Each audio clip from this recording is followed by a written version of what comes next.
East Africa Limited Coac EA. Sine jay bonyo oyaore kendo machiegni kaka wanene okinyi makawuono mbaka otwere kang'eyo ni sebedo ka ndiko weche mag ohala matut.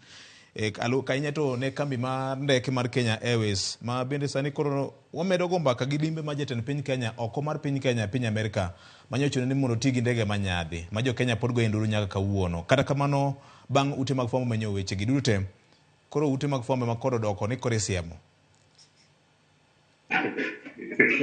Maya radio je hiyo wetana manikanga tebu winja. Pero kamano an bende mako dhoga ku wacho ni aneno kaka nyakwar wacho ni yuto nyori Amerika. To yama kende ni Ruto be jatelo piny Kenya. Mae komo kuongo motimo gima nigi nyadhi ma jo Kenya maweyo jo Kenya gi wuoro.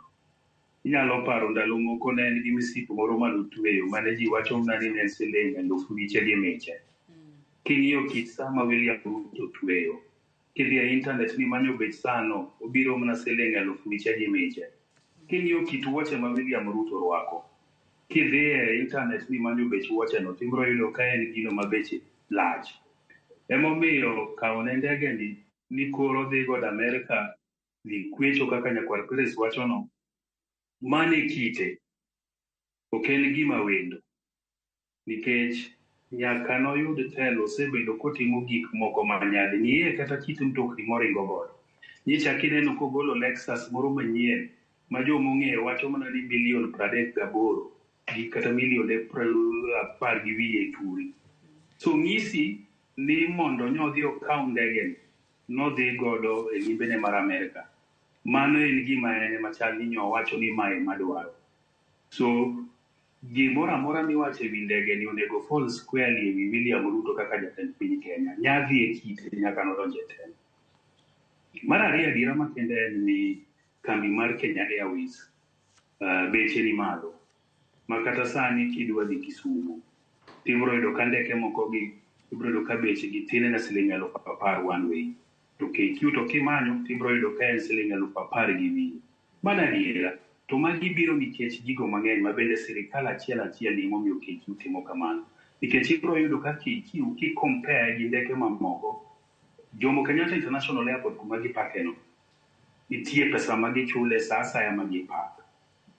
Sa asaya mofuyo kowuok piny nitie pesa mochulo. So king'iyo ticket mari mar ndege tibro yudo ka pesa madhi ne sirikal e yor taxes ema ng'enyie moloyo e ticket michulo. So KQ onge kaka nyalo timo unless sirikal owuon emotimo ang'owa duoko osuru magichulo kata gigo magichulo e paw ndeke ma Kenya ka ichien. Mane mabro miyo bech KQ dok piny. Jatend piny nowacho adiera ni KQ to expensive, mano wang'eyo, lakini ka koro wadok e kuku mar wach nitiere options manye jatend piny do tiyo godo ma bechgi ni pod piny. Jatend piny Kenya mosedhi retire Uhuru Kenyatta ndalo mang'eny kane dhi pinje maoko nokawo ndege to dhi kata Dubai, to kochopo Dubai to kawo commercial koro donje Emirates odhi. Samoro nodhi Doha, kochopo Doha to kawo Qatar Airways to dhi godo kuonde modhiero. Kiloso gi jogo matiyo Kenya Airways gibro wacho ni ndalo mang'eny jatend piny manose retire ma bende koro nosenindo Jomo Mwai Kibaki bende kinde malach ne fuyo ga mana gi Kenya Airways. To kano fuyo gi Kenya Airways to nok tim gik moko miluongo ni rejigging the sitting arrangement kaka en no e kaka no fuyo kode i jogo duto manuwuotho. So adiera makende en ni jatend piny Kenya William Ruto to nyodwa dhi ahinya kuom kawo ndege mar nyadhi ni mar mondo dhi kuma nodhi beche. Mana kaka janeno moro wacho ni kata koro dwe yudo ka ng'ato onge godo to kodwa dhi wuoth to kore kokwa suit, kore kokwa tie, kore kokwa wuoche origo.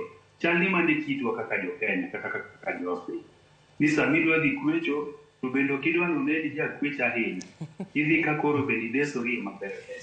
Lakini gini to dhi kawo pesa mang'eny mar jo Kenya, en pesa ma do keti e kani koro itimo godo gik moko e pacho kae do timo gik mang'eny.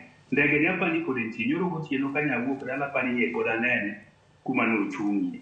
So pod wamedo mana penjo gik moko de Nairobi kapok odok kuma no aen. Wicha kawuoth moro bende pod nitiere. Andege ni bro.